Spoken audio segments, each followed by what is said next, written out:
What's up, guys? Welcome to another video. Today I want to talk about Alien Romulus on VHS. So, Alien Romulus raked in over $105 million at the US box office and $350 million worldwide.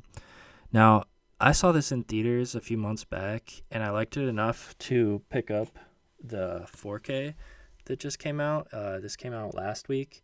I picked it up, and yeah, the 4K looks great. It's got some really cool special features on it. I don't think anybody who picks this up is going to be disappointed. That's all well and good. But did you guys know that on December 3rd of this year, 2024, Disney Fox put this movie out on VHS? I looked this up online, and this is actually the first major studio to release a VHS in basically 20 years. The last major motion picture released on VHS was A History of Violence in 2006. And that's actually a pretty cool David Cronenberg movie, so if you haven't seen that, give it a watch. Now, I do know back in March of 2019, a company called Witter Entertainment actually put out the original Terrifier on VHS, and they also put out Terrifier 2 on VHS in June of this year. But Witter Entertainment is not a major studio. They're not Disney. They're not Fox. So it's not like Disney is the only company doing this, but they are the only major company that's done this in nearly 20 years, so it is kind of a big deal. But the problem here is, just like the Terrifier VHS, this Alien Romulus release sold out stupid fast. So what I want to do is pull up Walmart's website and kind of look at it. So this is what it looks like. I actually haven't seen this in person, but the box art looks super cool on this. Zoom in here. Yeah, like the artwork that they commissioned for this is really cool. But yeah, it even comes with this limited edition sticker on there. I'm not sure. Like I said, I haven't seen this in person, so I don't know if this is printed on the box or if this is actually a sticker.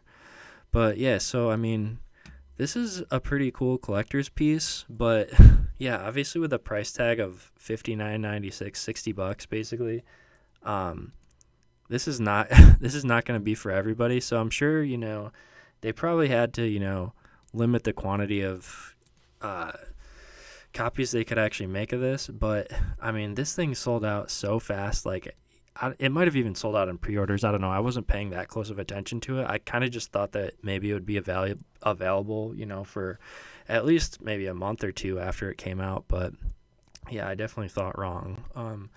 So yeah, even if you jump over to Target's website, they don't even have it listed here. They just have the 4K and the Blu-ray and the DVD. Amazon doesn't have it.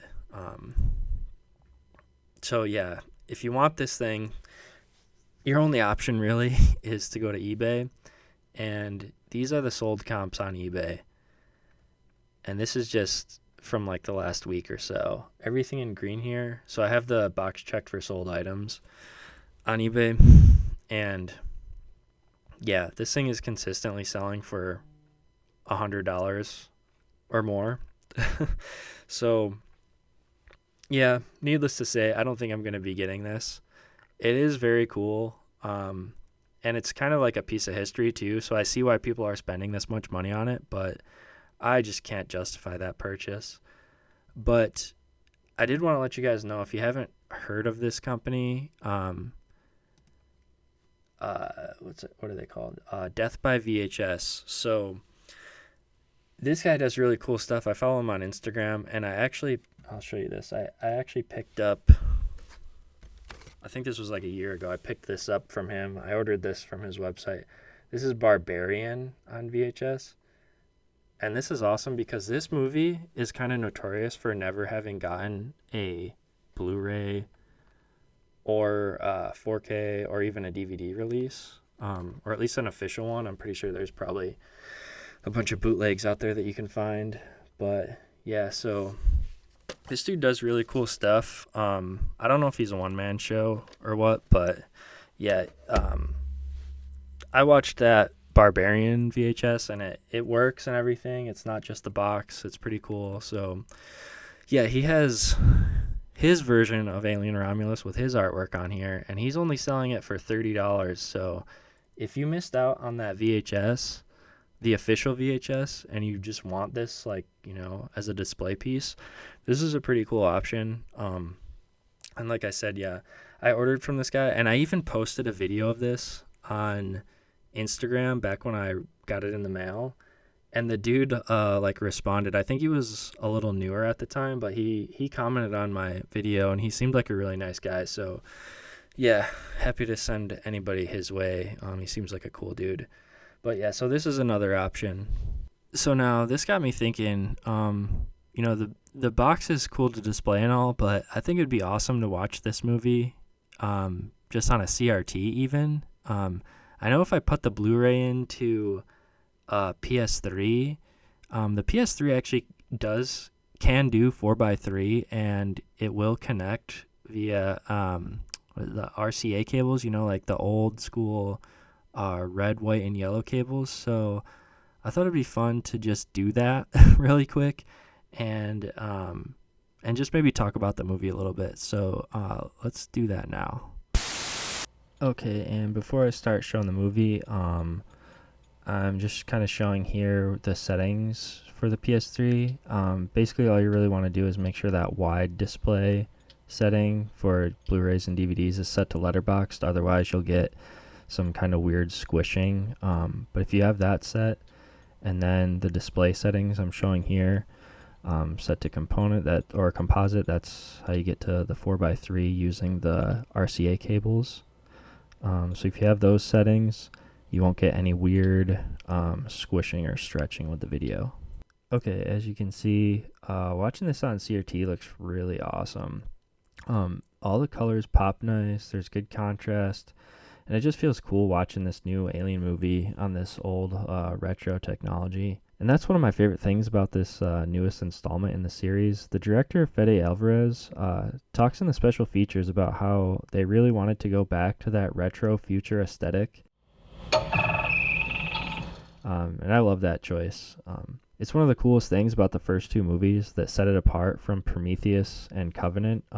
I do really like Prometheus. Covenant is kind of bad, but the one thing I think those movies really were missing was kind of that retro future aesthetic that this movie brings back, and just that kind of oil rig in space vibe. Now, the cast is obviously very young compared to all the others in the series, but I think it's a fresh take, and Kaylee Spaney is just killing it right now with this and Civil War. I think she's going to be a big star. I mean, she already really is. I think we better go back and find another way. David Johnson, who plays Andy the android, he does a really good job too. He has a hard job playing the same character, but in two different ways. Good Andy, and then the corporate pawn Andy.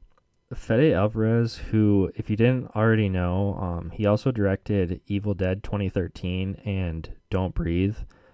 He's really already made a name for himself in the horror community. And he does such a good job with this movie, I think. There is a lot of fan service, but you can tell he's just such a big fan himself, and he just wants to pay tribute to the past films. And yes, there are even nods to Prometheus and Covenant. He doesn't forget about those movies. Overall, I really enjoy Alien Romulus. I gave it 4 stars on Letterboxd. Alright folks, that's it. Thanks for watching the video. If you like this content and want to see more, please consider liking the video and subscribing. It will help me convince my wife that me spending all this time recording and editing these videos isn't just for my own personal amusement. Hopefully other people out there are enjoying these videos too. Yeah, thanks again for watching. I'll catch you in the next one.